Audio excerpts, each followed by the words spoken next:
যে ভয়াবহ একটা চুক্তি, যেই চুক্তিটা আপনার সার্বভৌমত্বের উপর প্রশ্ন তুলতে পারে। আপনি তেল আনবেন কোথা থেকে, সেটার জন্য তার পারমিশন লাগবে, এবং লাগছে। রাশিয়া থেকে পারে নাই তেল আনতে। আচ্ছা, আপনি আপনি মানে যুদ্ধ সরঞ্জাম, অস্ত্র, এগুলোর যুদ্ধ সরঞ্জাম কোথা থেকে কিনবেন, কম দামে কোথায় পাচ্ছেন, বা আপনি একটা কম্পিটিটিভ ভ্যালুতে যাবেন, এই সুযোগ আপনার নাই এই চুক্তি অনুযায়ী। আরো বহু সমস্যা আছে।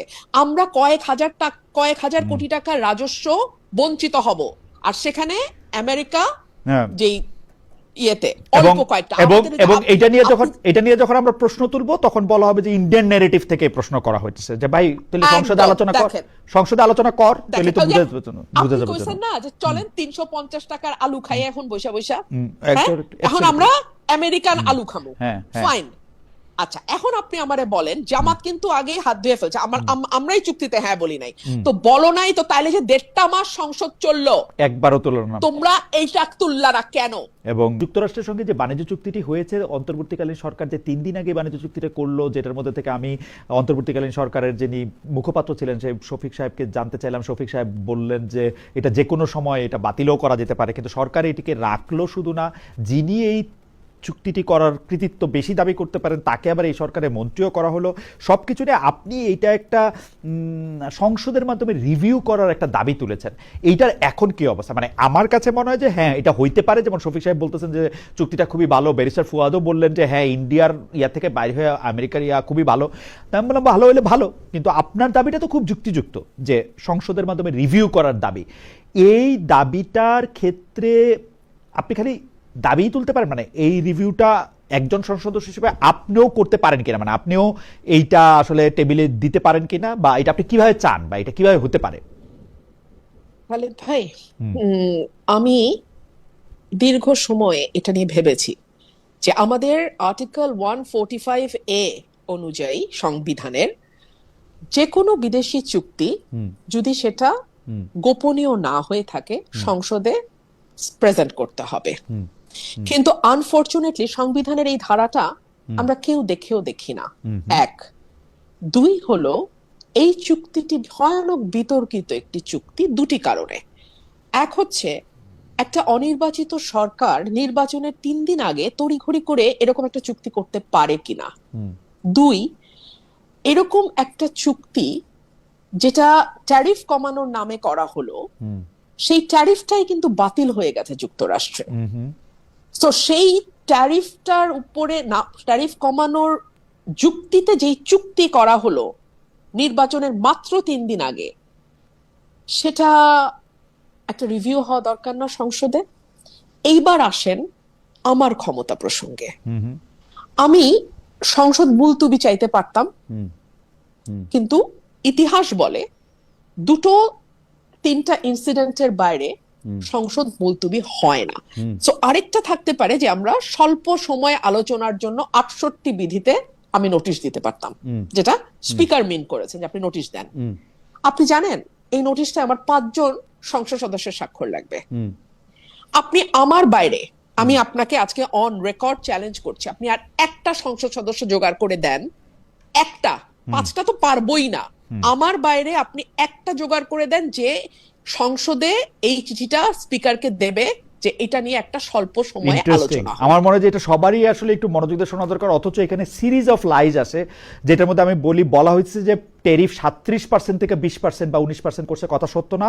এর আগে, চুক্তির আগেই সেটা 20% আইসা ছিল, এবং সেই 20% নিয়েও আসলে কোর্ট একটা অর্ডার দিয়ে রাখছিল, এটার মধ্যে কোনো টাইম বাউন্ড ছিল না, এবং এইটা মিথ্যার পর মিথ্যা বলা হয়েছে। এবং আমি আপনার কথা শুনে আমার কাছে মনে হলো যে এই সংসদে যদি আপনি ছাড়া আর একজন না থাকে যে এইটা আসলে স্পিকারের নোটিশে আনতে পারবেন, আমাদের মনে হয় এর চেয়ে বড় দুর্ভাগ্য আর কিছু হতে পারে না। মানে মার্কিন যুক্তরাষ্ট্রের সাথে এরকম একটা চুক্তি, যে চুক্তিটার সাথে আসলে জামাতে ইসলামী এবং বিএনপি দুজনের সাথে আসলে কথা বলছে, মানে ভালো চুক্তি, তো ওনারা দুজন এটাকে ভালো বললেই পারে। আমি আপনাকে আরো খোলামেলা বলি, আমার কপালই হলো শত্রু তৈরি করার কপাল, বুঝছেন খালেদ ভাই? আমি আরেকটু শত্রু তৈরি করি। বিএনপি এটাকে আনবে না, আপনি তো বুঝতেই পারতেছেন। হ্যাঁ, কারণ আনবে না, কারণ যেটাও বিএনপি আনবে না, এটা তো বুঝতেই পারতেছেন। জামাতে ইসলাম পাগল হয়ে যেতেছে জুলাই সনদ নিয়ে। হুম জুলাই সনদ বাস্তবায়ন করলে খুবই ভালো হবে। হুম আমি জুলাই সনদের বিপক্ষে না, আমার বাড়ি ভাঙা হয়েছে, আমার উপরে আমি ওই শহীদ মিনার বহুত কিছু, আমি এগুলো ক্রেডিট ক্লেম করার ওই মানে শ্যালো পলিটিক্স বাদ দেই। হ্যাঁ, আমার প্রশ্ন হলো এই যে ভয়াবহ একটা চুক্তি, যে চুক্তিটা আপনার সার্বভৌমত্বের উপর প্রশ্ন তুলতে পারে, আপনি তেল আনবেন কোথা থেকে সেটার জন্য তার পারমিশন লাগবে এবং লাগছে, রাশিয়া থেকে পারে নাই তেল আনতে।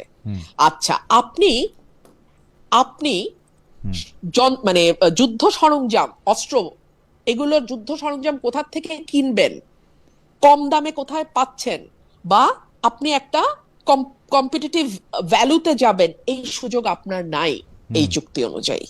আরো বহু সমস্যা আছে, আমরা কয়েক হাজার কোটি টাকার রাজস্ব বঞ্চিত হব, আর সেখানে আমেরিকা যেই ইয়েতে অল্প কয়েকটা, এবং এটা নিয়ে যখন আমরা প্রশ্ন তুলবো তখন বলা হবে যে ইন্ডিয়ান ন্যারেটিভ থেকে প্রশ্ন করা হচ্ছে, যে ভাই তাহলে সংসদে আলোচনা কর তাহলে তো বুঝে যাবে না যে চলেন 350 টাকার আলু খাই এখন বৈশা বৈশা, এখন আমরা আমেরিকান আলু খাবো, ফাইন। আচ্ছা, এখন আপনি আমারে বলেন, জামাত কিন্তু আগে হাত ধুয়ে ফেলছে, আমরাই চুক্তিতে হ্যাঁ বলি নাই, তো বলো নাই তো তাইলে যে 1.5 মাস সংসদ চললো একবারও তুললো না, তোমরা এইটা তুললা না কেন? এবং এইটার ব্যাপারে তারা কোনো, এবং আপনি যে বলছেন যে আমরাও মামুরা, এটার একটা আমার কাছে মনে হয় যে এটাও একটা প্রমাণ। দেখেন, আবার আমার কাছে মনে হয় যে বড় বড় বিষয় না, যাই হোক, আপনাকে দর্শকের আরেকটা মন্তব্য একটু শোনাই। উনার নাম আল জাইদ ভ্লগস। উনি বলছেন তাহলে তো বলা যায় ফেসিস্ট হাসিনার আমলে রুমিন ফারহানা সংসদে কুসুম কুসুম বিরোধিতা করত, প্লটও নিত, শামীম ওসমানের বোন হিসেবে রুমিন ফারহানা বেশ গদগদ এবং আপ্লুত ছিল। আপনি ইচ্ছা করলে জবাব দিতে পারেন, নাহলে আমরা পরের প্রসঙ্গে যেতে পারি। এটা না আসলে অ্যাডোমেনাম ফ্যালাসি, মানে উনি আমার বক্তব্য ওনার খুবই গায়ে লেগেছে, কিন্তু সেটার কোনো জুৎসই জবাব উনি পাচ্ছেন না। এক হচ্ছে আমি প্লট নাই, আমি একদিনের মাথায় প্লটের আবেদন প্রত্যাহার করেছি। আমি কুসুম বিরোধিতা করেছি না আগুন বিরোধিতা করেছি, এটা সারা বাংলাদেশ জানে। হ্যাঁ, আর কুসুম বিরোধিতাটা এখন আমি দেখি যারা আমাকে গালি দিতে চায় তারা ব্যবহার করছে। এই কথাটাই মানে জনকী, আমি এই কথাটা প্রথম পার্লামেন্টে বলেছিলাম। আর জননী আর 3 নাম্বার আরেকটা কি বললেন, শামীম ওসমানের বোন, হ্যাঁ নিশ্চয়ই, বিকজ আওয়ামী লীগের ফাউন্ডার মেম্বারসদের মধ্যে শামীম ওসমানের বাবা যেমন ছিল, আমার বাবাও ছিল, সো সেই অর্থে শামীম ওসমান আমার বাবার বন্ধুর ছেলে। কারণ আমরা একটা পলিটিক্যাল মানে ফ্যামিলি থেকে একটা লিগ্যাসি বহন করছি, so that's fine, I mean এটা হতেই পারে। VGR 937, আমি পরবর্তী প্রসঙ্গে যাওয়ার আগে এটা একটু বলি, ডক্টর ইউনূসের বিরুদ্ধে ষড়যন্ত্র বাদ দেন খালেদ ভাই, উনি আপনাদের জন্য ডক্টর ইউনূস ব্যর্থ হয়েছিল, ডক্টর ইউনূসের বিরুদ্ধে ষড়যন্ত্র বাদ দেন, আপনাদের জন্য ডক্টর ইউনূস ব্যর্থ হয়েছিল। ওকে ফাইন, আমি ডক্টর ইউনূস তো ব্যর্থ হয় নাই খালেদ ভাই, উনি 666 কোটি টাকার কর মওকুফ করছে। আমি ষড়যন্ত্র করে, আমি ষড়যন্ত্র আমাকে বাদ দিতে বলছি। ঠিক আছে, আমি পরবর্তী প্রসঙ্গে, উনি এখন ভিভিআইপি প্রটোকলের উদ্ভট নজির তৈরি করে ওটা উপভোগ করতেছে, মানে উনি তো ব্যর্থ হয় নাই, উনি যা করতে চাইছিল তাই করে গেছে উনি বাংলাদেশ থেকে। কিন্তু সর্বশেষ সরকার প্রধানের তো 1 বছর আসলে ভিভিআইপি প্রটোকল থাকাই উচিত, মানে এটা নিয়ে আমরা এত উদ্বিগ্ন কেন হইতেছি? মানে যিনি সরকার প্রধান আছেন তিনি তার চেয়ারটা ছাড়া কেন জানেন? হ্যাঁ জি বলেন। হ্যাঁ, উদ্বিগ্ন কেন? কারণ এটাকে লুকাইতে চাইছে।